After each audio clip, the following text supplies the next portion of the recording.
betul. Pulang duluan mogok. Moga kerjain dulu tugasku. Ayo balik mah. Awalin deh, jaga-jaga ini di Fatur, yang banyak bersiul. Ada dia hantu ini yang di pojok sana.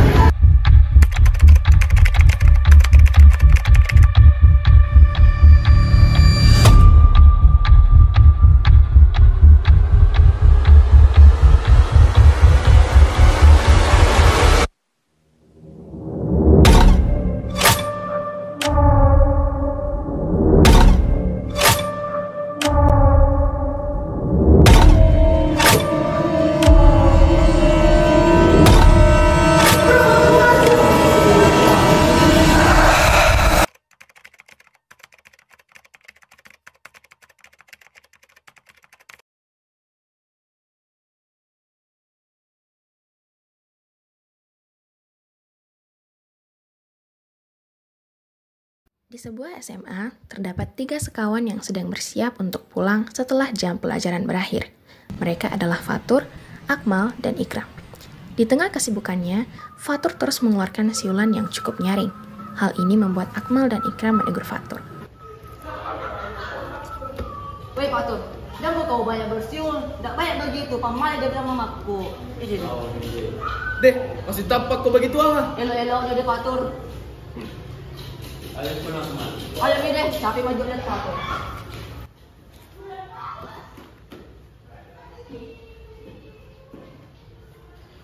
Selagi Akmal dan Ikram membereskan peralatan sekolah untuk pulang, Fatur bersiap untuk mengerjakan tugas yang menumpuk, sembari terus mengeluarkan siulan yang tak kunjung berhenti.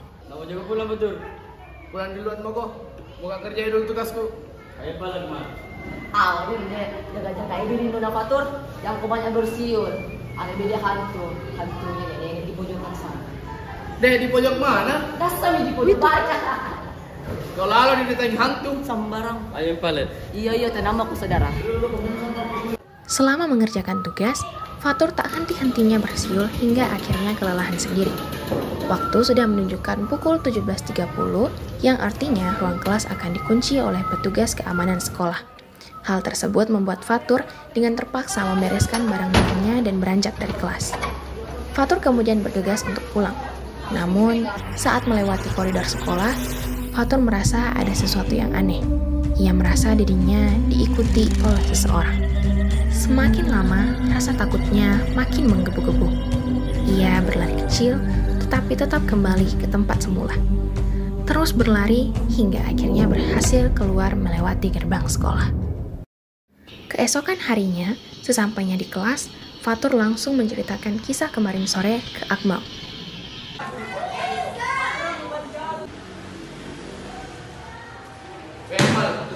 Masa tuh kemarin pas pulang, kayak ada itu di kabin itu. Dede, di mana sih?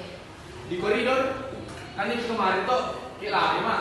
Tapi pas ku lari, kayak di situ aja tempatku. Lah, sekarang ada Jakob. Jadi tidak di koridor terus Jakob itu lari suka. Dia mau dulu serius kayak ini. Iya, Je, lagi coba cerita apa sih?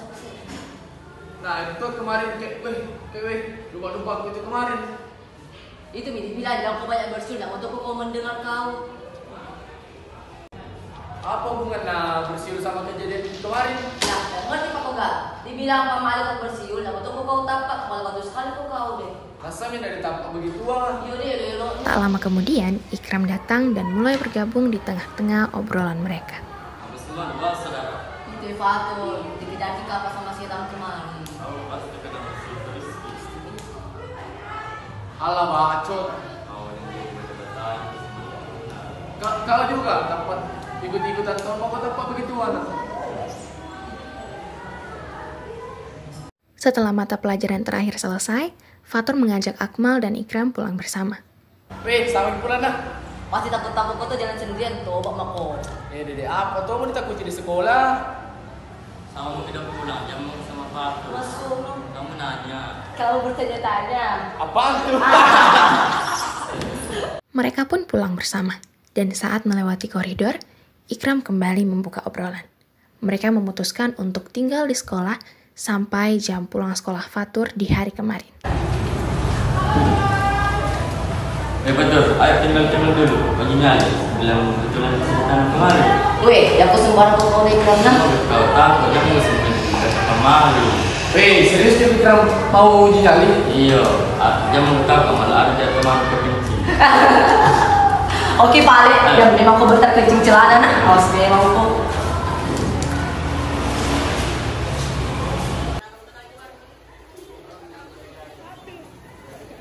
Sembari menunggu waktu seperti kemarin, Fatur, Akmal, dan Ikram bermain katok-katok.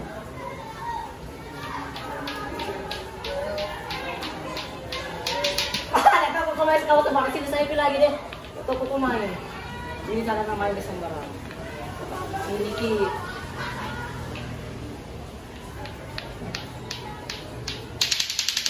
Ini teh cara anda tahu. Kalau lagi ini. Kau dah toko main. Lawan dia tawar. Dapat toko main pale.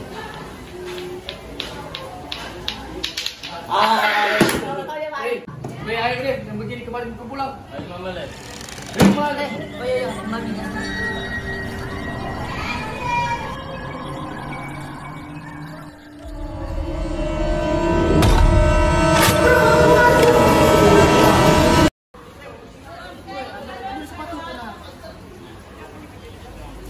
main. Weh, tunggu. Konten jiwa. Mereka mulai berjalan menuju koridor sekolah. Weh, serius kita gak mau uji nyali nah. Tidak, asal. Weh, jangan kau sembarang nah. Dia betul, tidak apa-apa di sini. Perasaan di kakak kemarin. Iya, perasaan kita memang kayaknya kemarin.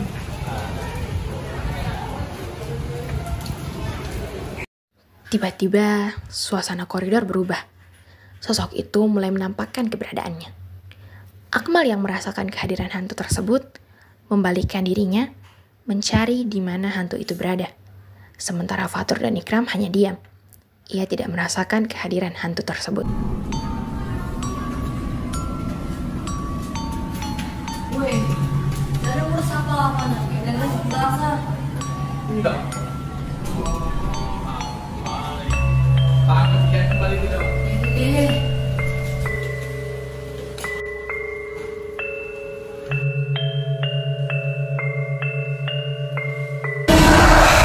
Tak lama kemudian, Fatur mengingat bahwa ia melupakan mainan katok-katoknya, sehingga ia memutuskan kembali ke tempat ia bermain katok-katok sebelumnya. Wes tengah. Wah, ketuk-ketuk. Ini tempat kita dimain. Kau itu sana deh, sana apa itu kecelakaan nih. Kemana? Mau ke temani. Kalau itu mau ke temani boleh. Ini deh.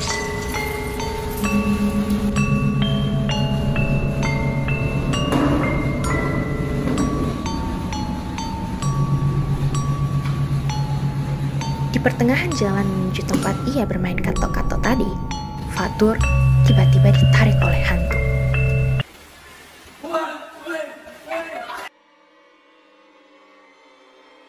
Setelah sekian lama menunggu di lobi bersama Ikram, Akmal merasa ada yang aneh.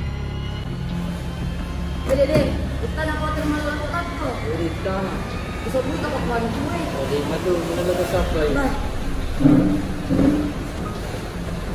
Akmal dan Ikram pun akhirnya memutuskan untuk mencari Fatur di tempat ia bermain katok-katok tadi. Saat tiba di sana, mereka menemukan mainan katok-katok yang masih tergeletak seperti kondisi semula di sana. Sembunyi kau sama setan nak. Itu dia bilang jangan kau sosok uji nyali, sosok kau nak. Deh. Weh, gimana kau tidak dapat di Fatur? Jangan cerana. Ini biasanya tuh ambil kentongan baru pukul baru pagi di mana. Akmal dan Ikram berlari menuju WC untuk mencari kentongan yang dimaksudnya.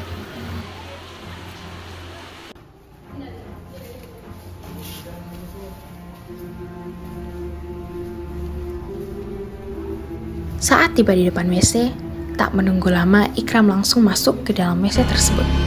Namun, alangkah terkejutnya ia karena melihat sosok hantu itu. Ia terdiam menunggu. Tetapi, Ikram terus membulatkan tekadnya dan mengambil kentongan dengan buru-buru. Bagaimana Mimi? Kenapa ingat di Fatur? Tidak gitu, jawab saja. Setelah itu, Ikram mulai memukul kentongan tersebut sambil memanggil nama Fatur. Sementara Akmal terus mengoceh kecil.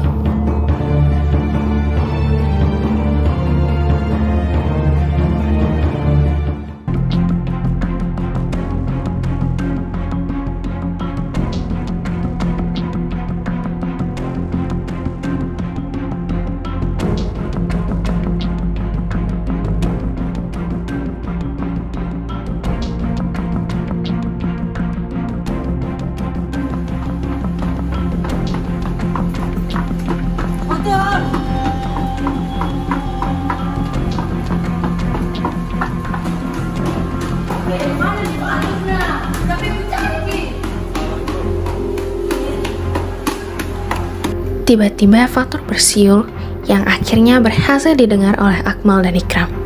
Mereka berdua pun mulai mencari sumber suara siulan itu.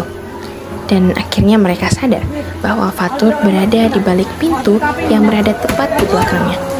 Tapi pintu tersebut sedang ditarik oleh hantu. Ikram terus mencoba untuk membuka ruangan kosong itu. Ia bahkan mendobraknya. Setelah berhasil, ia masuk ke dalam ruangan itu dan menemukan Fatur yang sedang duduk sendiri di pojok ruangan. Kembali ke realita, ternyata Fatur hanya bermimpi. Ia ketiduran saat mengerjakan tugasnya. Mimpi jahat. Sumpah nyata sekali.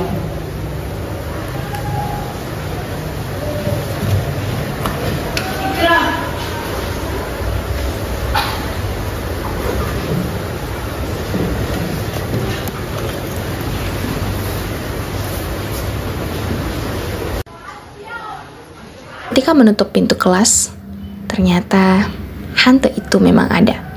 Ia berada di pojok baca.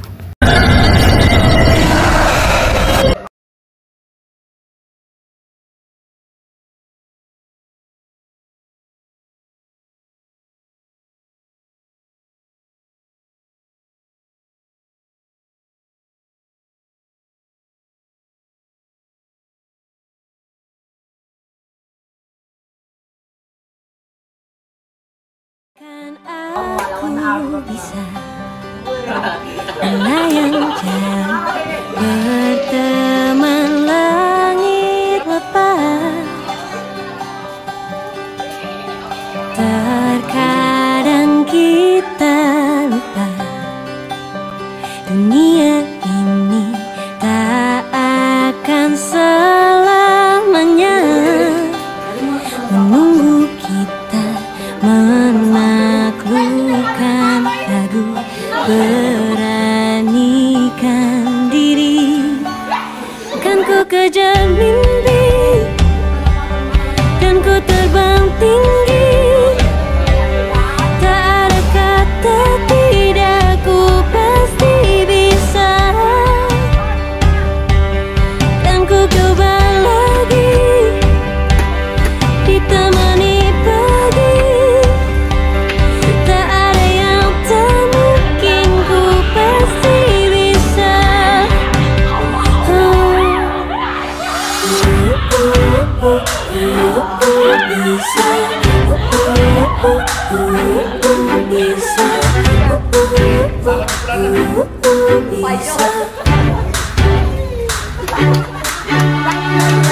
Terkadang kita lupa dunia ini tak akan selamanya menunggu kita menaklukkan ragu, beranikan diri.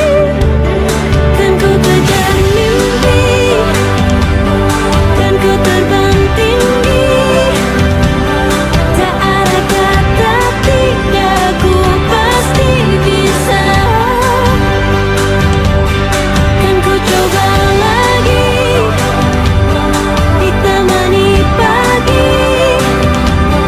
Tak ada yang tak mungkin, ku pasti bisa.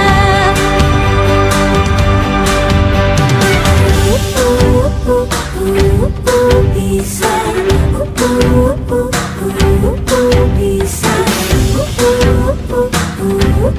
bisa.